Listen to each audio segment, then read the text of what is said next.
work on the Flora Celtica project. And also, do you like gin? Who likes gin? Greg helped create Edinburgh Gin with the botanical stuff in it. So if you speak to him nicely, he might be able to get you a little discount. And he's just got a new book out as well.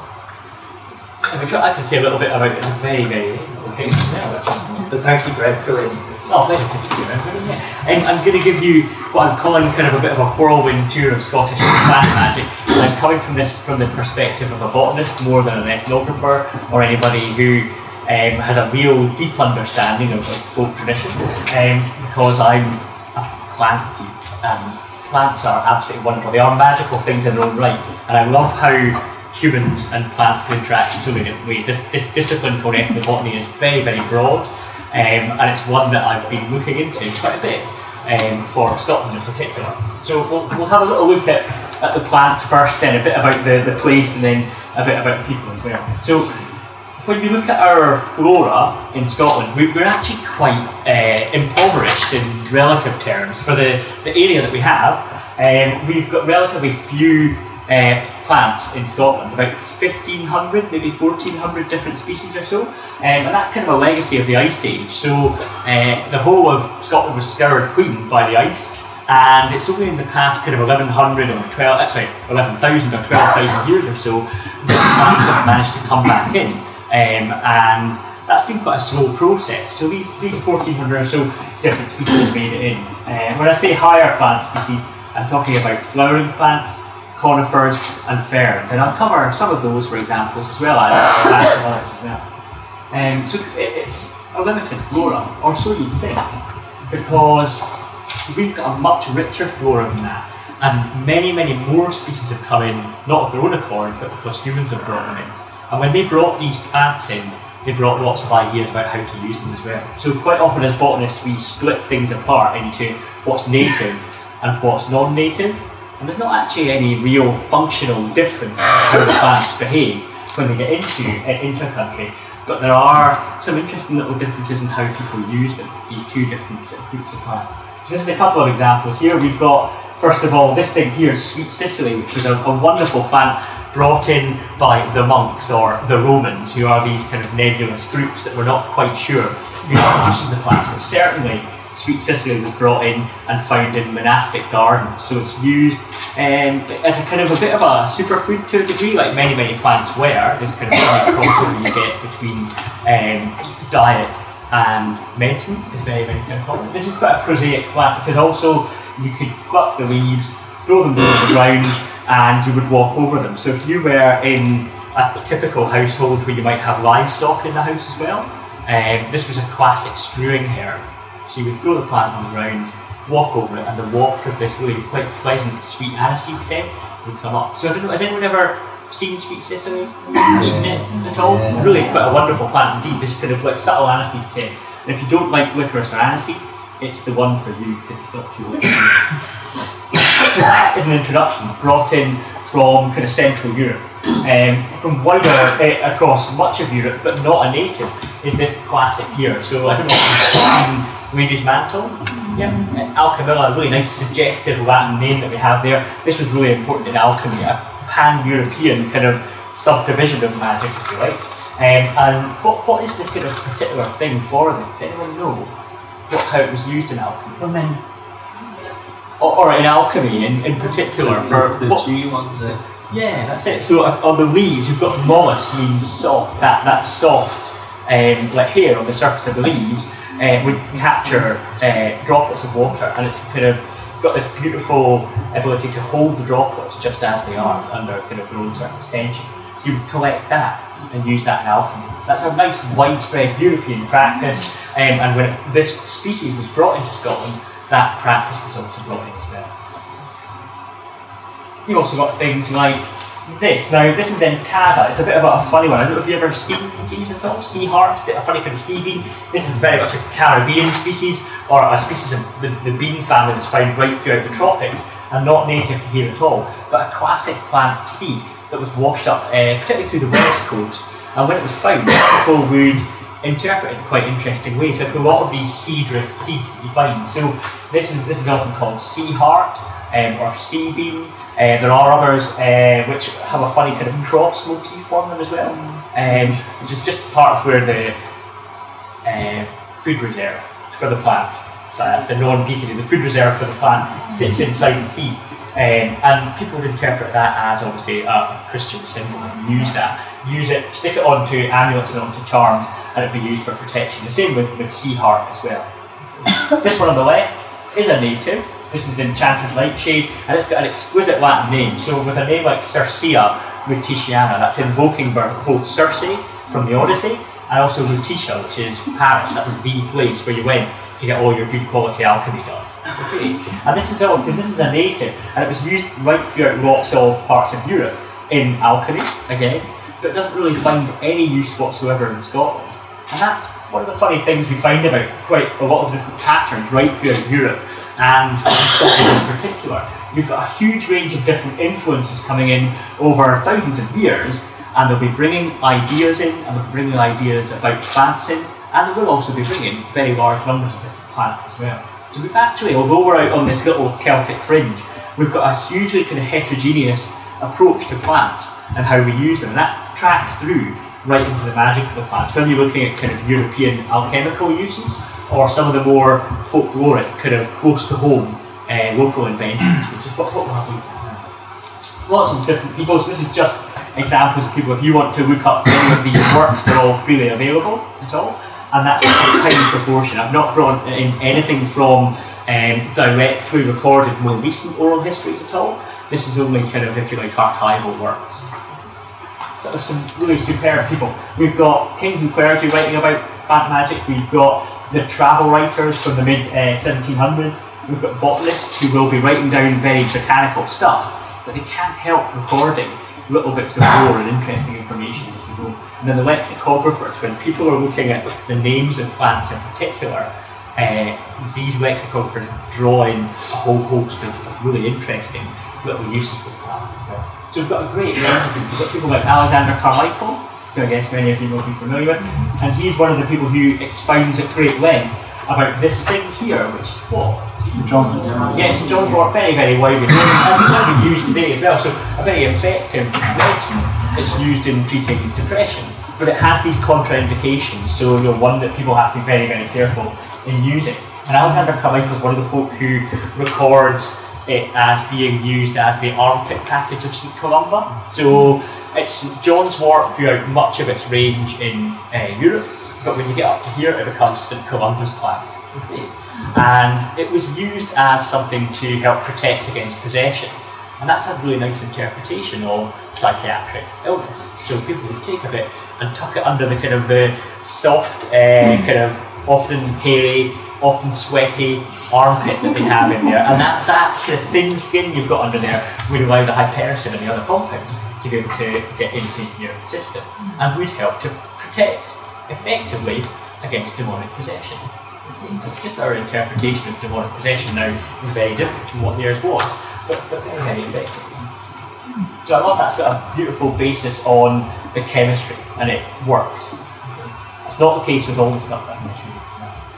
We've also got people like F. Marion McNeill, so a great recorder of Scottish folklore, and she talks a lot about ivy, and ivy is a really interesting one where it's often interpreted as one of the forms of bindweed. You very often get a plant called bindweed, and there are about 3 or 4 different potential plants for bindweeds. It could be honeysuckle, it could be ivy, it could be one of several different calcegias as well, which are really nice flowering plants for showy flowers. And she talks in particular about its uses in folk medicine, or folk magic. So have a bit of a look, if you can, at F. Marion McNeill's Silver Fire. It's superb. On the front of the edition that I've got, it's got this wonderful picture of a Grundestruck cauldron. Yeah. So we've got here this kind of Cernunnos interpretation here, and just above his head, we've got this funny kind of bit of stuff. And it's quite nice. It's got these 3 lobes or several lobes on it. It looks like it's got all these dots around it, and might be, people often interpret it as being tied into some kind of hallucinogenic plant or something. So sometimes it's interpreted as ivy, but an alternative interpretation with these little sort of bumps on the tips of each of these caps is they might be psilocybin mushrooms. But might not. You've got no idea what they're meant to be at all. And that's one of the really frustrating things. It's so tempting to be able to interpret bits of archaeological remains like this and draw too much from it. So it's got a bit of a challenge. And oral history is a much richer approach. One of the great recorders for oral history for plant uses in particular is Mary Beef, and she has pulled together lots of other writers' work, and she did lots of research, particularly through the north of the Alps, between bits of the west. She put together things like this, so saying that young girls would cut the arrow before sunrise, place it under their pillow, and hope to dream of their sweetheart. If that was turned towards them in the dream, it meant they would never marry. If they faced him, marriage would surely follow. So this is my tie into our love story of earlier. And I've got a few more love-related things as well I'll try. So we've got lots of recent writers as well, trying to draw all this information together, but we can only touch the tip of the iceberg, and there's really a good need for a big project that draws together all of these bits of writing and all of these oral traditions and delves into what there is at School of Scottish Studies for traditional plant uses. It's multiple PhDs in there, so if anybody's interested, give me a shout. I don't fun, but so this is where we'll zip into the plants themselves. And I'll just do a bit of a kind of quick tour through these and pull out some examples. So we can start with things that aren't plants at all. These are algae. So seaweeds, they look like they're plants, they behave like plants, they photosynthesize like plants, but they're not plants. Okay, which, believe me, they're not plants. And they're a wonderfully diverse group. They're very, very readily available. You can use them for a whole host of different things. They were burned for ash, and they were used for, the ash from that was used for bleaching linen, for making soap, for making glass. They're edible. There's a whole host of different wonderful seaweeds. And they get drawn into some quite interesting uses. So one kind of, that's not a magical thing, but it's one thing that I like to as an example of doctrine of signatures. Have you all come across that concept of doctrine of signatures, where you have a plant very often, or another thing that looks very much like the condition it's used to cure in medicine? So this is a wonderful example using dulse, which looks like this. This is a very common red seed. So a large handful of the sea plant dulse growing upon stone, being applied outwardly, as is mentioned above, takes away the afterbirth with great ease and safety. This remedy is to be repeated until it produces the desired effect, although some hours may be intermitted. The fresher the dulse is, the operation is the stronger, for if it's above 2 or 3 days old, little is to be expected from it in this case. The plant seldom or never fails of success, though the patient had been delivered several days before, and of this I've lately seen an extraordinary instance in Edinburgh, Scotland, when the patient was given over as dead. And that's Martin writing in the late 1600s.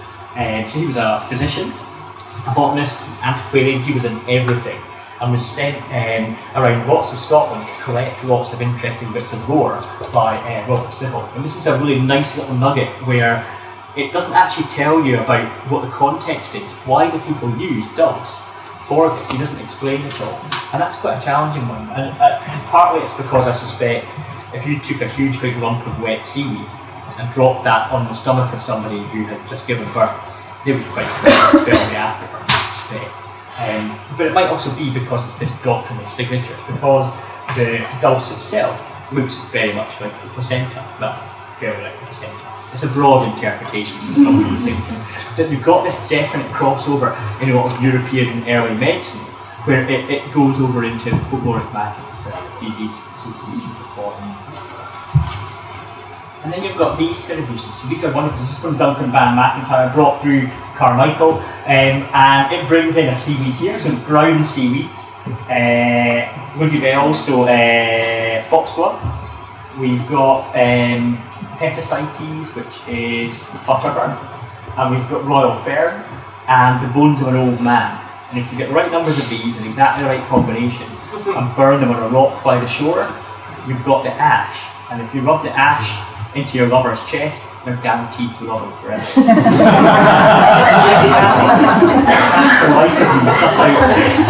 of these things make quite nice sense to me. You've got that association with the dulse and the appearance, looking like the thing it's meant to treat. You've got the St. John's wort having that chemical basis for being used as a medicine that also crosses over into kind of magical aspects. And then you've got pure straight magic. There is not really any particular associations of form, there's not really any particular associations with the chemistry amongst any of these that would instantly make you go, yeah, that's a love potion. And I love how these things have evolved, and we just don't have the information to find out any more about it. So we'll move on from algae to fungi now. And I really love this. This is a really common little thing. You'll hear black ruggy lammer bead puts the witches to their speed. So protective magic is a really wonderful thing that lots of plants, in this case fungi, can do. And black ruggy is sometimes interpreted as a kind of a bucket with a couple of staves sticking up the side, 2 lugs. But this is the other interpretation for it, is this thing here. And I wish I'd brought a bit in, because if you've not ever come across this, look for an old elder tree out in a fairly clean area, and it is truly where the word eerie must have come from, because this fungus has got the texture, it's got the hair, it's got everything that an ear has. It just feels a little bit warm. It's really quite uncanny. So it was used quite often as a gargle for sore throats in vinegar, which is kind of prosaic use. But it was also, we think, used as this black ruggy, the thing you can use to keep witches away. And in part, that might be because it grows on elder. And elder is one of the cursed trees. Now I'll come back to a few other kind of cursed trees later on. But elder was, of course, cursed because it was the type of tree that Judas Iscariot hung himself from in the Bible. Or at least that's the interpretation. You don't get that many elders in the Holy Land. And it was one tree that would not take the weight of a human hanging on the ground. So again, you've got these lovely associations of form coming in for explaining about the magic.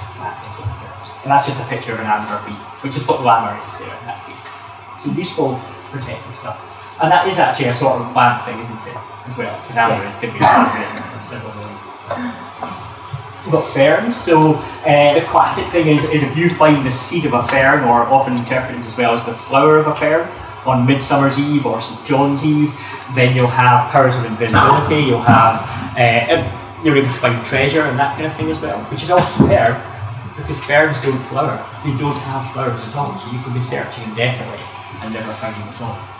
So you've also got things like this. So this is a wonderful little, quite rare plant, but there's lots of it up on Archer's Seat. This is Ophioglossum vulgatum. So this is adder's tongue, and it's a thing that pops up again in one of these kind of like doctrine of signatures related kind of quasi-magical cures. So we've got here the head of the adder, and we've got the tongue there. And what would it be used for? Snake bites. Yeah, absolutely, for snake bites. The classic thing for snake bites. So you take it, you would turn it up, put it in butter, and you would have this ointment that would be very, very effective against snake bite. And guaranteed, if you use this, you wouldn't die of adder bite at all. You'd be bitten by an adder. Chances are you probably would die of an adder bite anyway, but it's one of these things again, you're drawing in that doctrine of signatures becomes very important. So ferns are really, really interesting. This also happens to be a pair of ferns that I'm really intrigued by, because there's a lovely record from the late 1600s of these being brewed into a beer that was used to combat consumption. Okay, and that's TB, and that might have one of these bases in actual kind of proper biochemical background. So if anyone's got a microbrewery and interested, then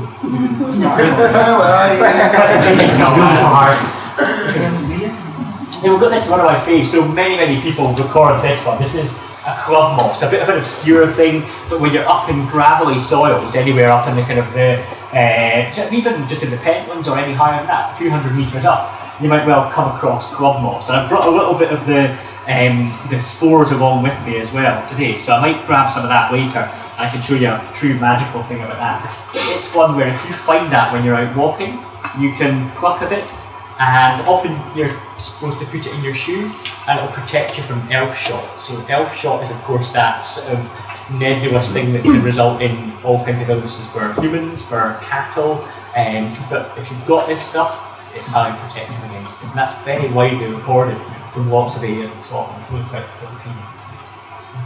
What is elf shot?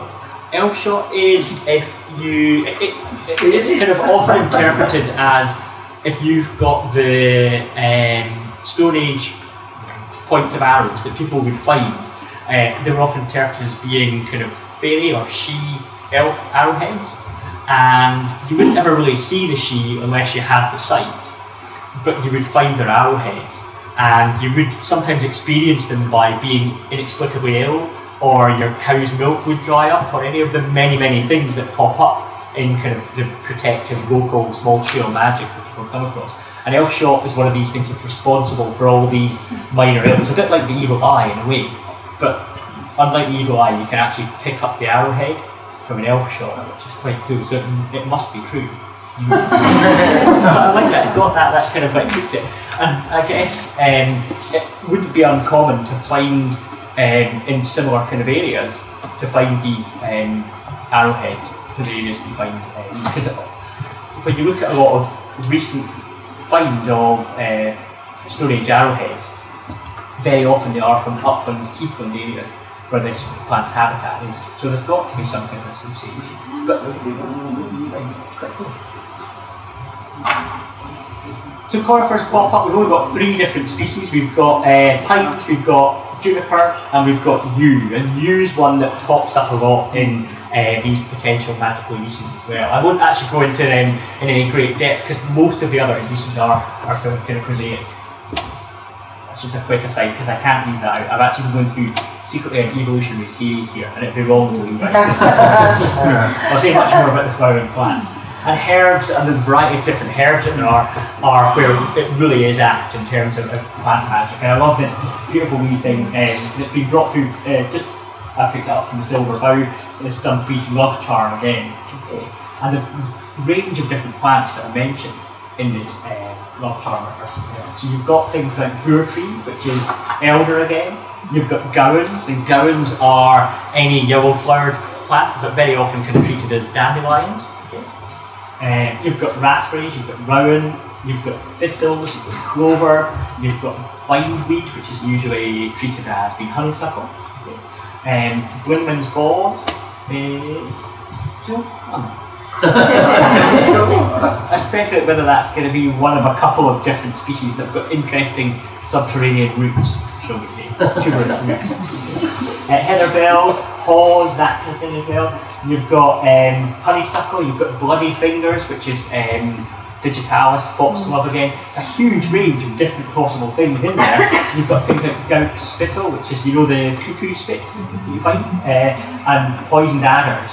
And then you've got to find maydew, which makes it a bit more difficult. All these other things are then easy to get hold of. And then finally, foul marks tears, which are a bit more tough to get hold of. So you get all these ingredients together to make the magic potion work.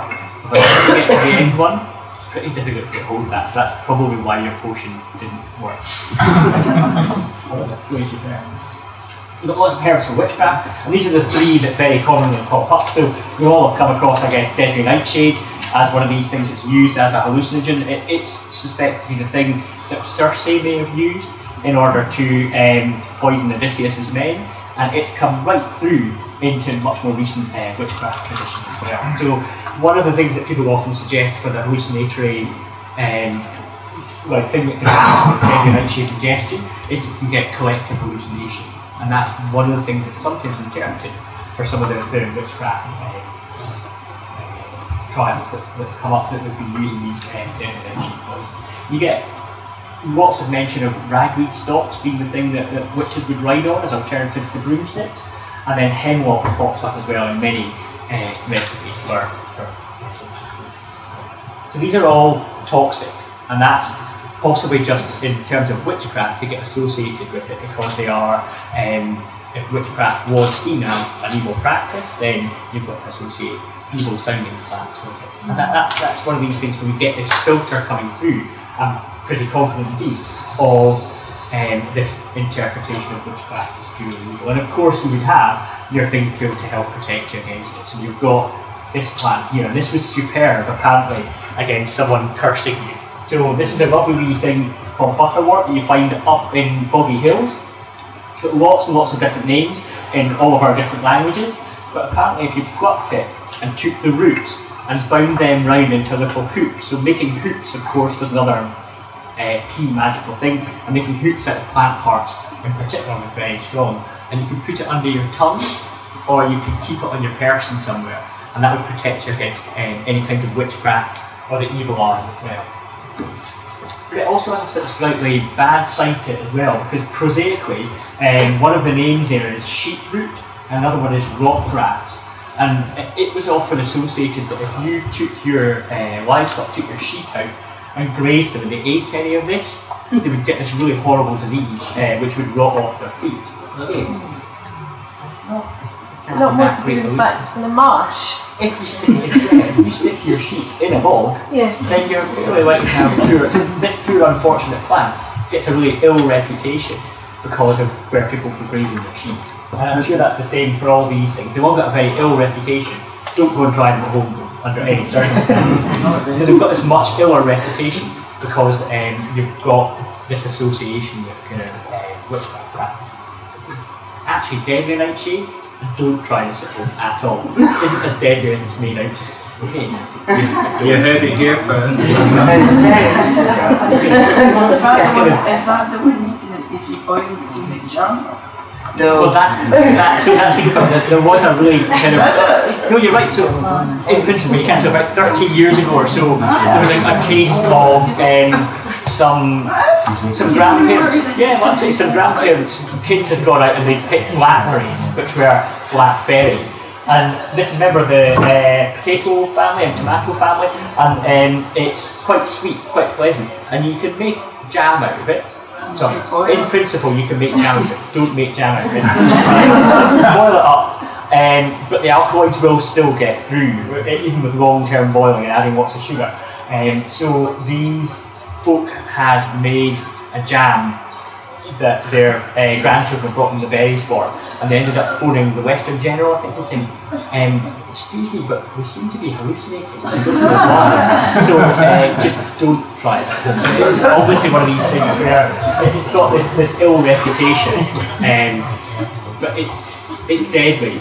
Greg, sometimes there's conflation between this and plant. That's right, yeah. Which berries you can eat when they are free. They're not poisonous. That's right, and we've also got another nightshade as well. Woody nightshade, yet another one that's often called bindweed, and it's Solanum dulcamara, and dulcamara means sweet and then bitter. And when you eat the berries of woody nightshade, don't eat berries, woody nightshade, they're sweet and then they're very bitter. So, like often at the botanics, we might get calls about what plant is this that my child has eaten. And one of the first ones they think of is it could be that. But the great thing is because they're bitter, children will eat them and then spit them straight out as well. Is it this one that the ladies used to put drops in their eyes? That's right. Yeah, and actually, even now, if you go to the optician and you need your eyes dilated, they'll very often use atropine. That's exactly it. But don't put jam in your eyes. Well, I zip on and then do you keep any questions? Yeah, this is a wonderful wee plant, really Taibhsear, and we've got lots and lots of good names for it. Also in our herbaceous stuff, we've got the Burry Man, a wonderful modern survival. Tracks back to maybe mid-1500s or so, when we've got our first kind of records of it. And if you've not ever been to the Ferry Fair at South Queensferry and seen this wonderful guy covered completely in the burrs of burdock, Arctia minus, it's a great thing to see. Now, it's very often interpreted as he walks through the town, starts off quite early in the morning and goes round and gets a little drink of whiskey at lots and lots of different significant houses, and they used to go up to the Hewlett-Packard at the back of the town as well.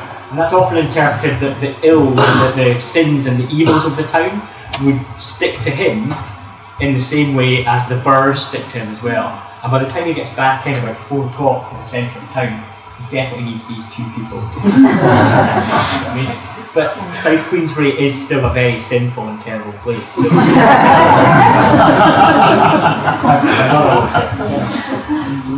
so I don't know, if you've not seen that, it's great, a beautiful bit of plant magic that we kind of can trace back to maybe about the mid-1500s, as I say, but then it's kind of lost in earlier tradition and then. So people can interpret that as bits of the Green Man, or as I say, this kind of Sin Eater style concept, taken away the sins.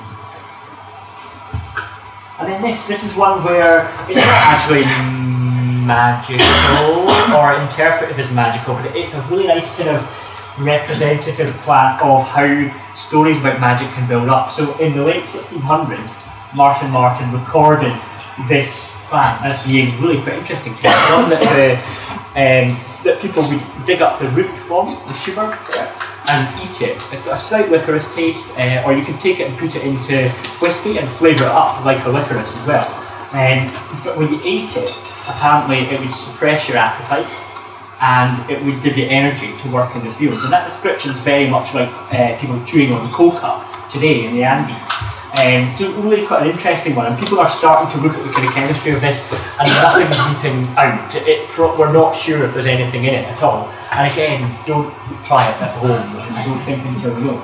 But what's great is Martin first records it in the early 1700s or the kind of late 1600s, and then he was a Gaelic speaker, so he recorded it, listed how it was used, and he's quite prosaic about things. But then you have people coming in about 30 years later, and then about 50 years later, and then about 70 years later, and every different group of people, it might be botanists or the itinerant travellers as well, coming in, every time they report the same plant, it becomes more and more magical. It's quite amazing. So you can watch the evolution of the magic of this plant building up. So by the time you get to the 1770s, apparently this can enhance the effects of drunkenness, is a wonderful thing that I've seen. And also if you've got a hangover, it'll magically get rid of it just if you chew it as well. And that's not anything that Martin recorded originally, so don't believe everything you read. So I quickly look at a few broadleaf trees, some of which are very blessed, and everybody hopefully here knows rowan, a kind of classic thing. We're not entirely sure what it is about rowan that makes it so blessed, because there's a few different kind of interpretations. The red is often thought to be quite frightening for the traditional view of witches. They could also be the blood of Christ on the berries as well as the other thing, from that kind of like Christian context too. But you've got this wonderful mention in demonology of this debate between the two characters in James VI's demonology, where he says that one of them is explaining what the basic kind of like everyday sins that everybody does in terms of witchcraft, and everybody's guilty of it, are things like this kind of charms as commonly daft wives use, of preserving them from evil eyes by knitting rowan trees or sundry kind of hair. So that little butterwort I showed you, apparently if you did turn that into a little hoop and put it under your tongue, or if you took rowan tree and made that into hoops and then drove your livestock through it to protect them from witchcraft, that in itself was, in James VI's interpretation, witchcraft. It's really, I love the big debate around it. Yeah. But wonderful plants, really nice type, and easy to identify as well. So it pops up a lot. Then we've got, not round this one, this is hawthorn, this is Criticus monogyna here, but it is by Charlotte Long, this illustration, and it's another kind of blessed plant, so it's one that's often used for keeping away witches. Okay. And I'm not quite sure of the interpretation for that one either. Maybe again, these red berries. But hazel, plant of knowledge, and that does pop up right through from early Irismith and tracks its way through into Scotland as well. So if you've got a hazel eaten by a salmon, then eat the salmon, then you inherit the knowledge as well. And then these two are classic cursed examples. So aspen, with its lovely trembling leaves that will flutter in the wind, that's trembling in fear of the wrath of God, because this was the plant that was used to make the crucifix. Okay. On the right we've got alder, and if you ever cut alder down, it's a wonderfully useful water-resistant wood. If you ever cut that down and look inside, you've got red, a very red wood, and that's the blood of Christ, because alder was the wood that was used to make the crucifix. All these really interesting. Why that was up by the Forksendale U, so you know. Exactly. Yeah. The timeline says. We clearly have some kind of like tape measure. Yeah. So I really like that. That's the way you interpret the biology of these organisms, and you think, well, what's the most sensible explanation? It has to be seen in the context of the Christian background, as this very often pops up. And then you've got this, which is entirely un-Christian. It's a wonderful introduction from the plant's native, so ash is great, but this idea that I'm about to say is one that's come in from definitely a Norse background. So the ash is Yggdrasil, the world ash, that's the centre of everything, and particularly in the north, you would find that when a boy was born, you would take a bit of a green ash stick, stick it in the fire, and when the sap bubbled out, you would drop the sap into the boy's tongue, and that would give them the strength of the ash right through them. Yeah, and that's quite nice because that's sort of, if you like, untainted by the kind of later Christian associations. It's good old Norse, and we're pretty confident of that indeed. I think that rambling tale, I'm pretty much done. So thank you very much.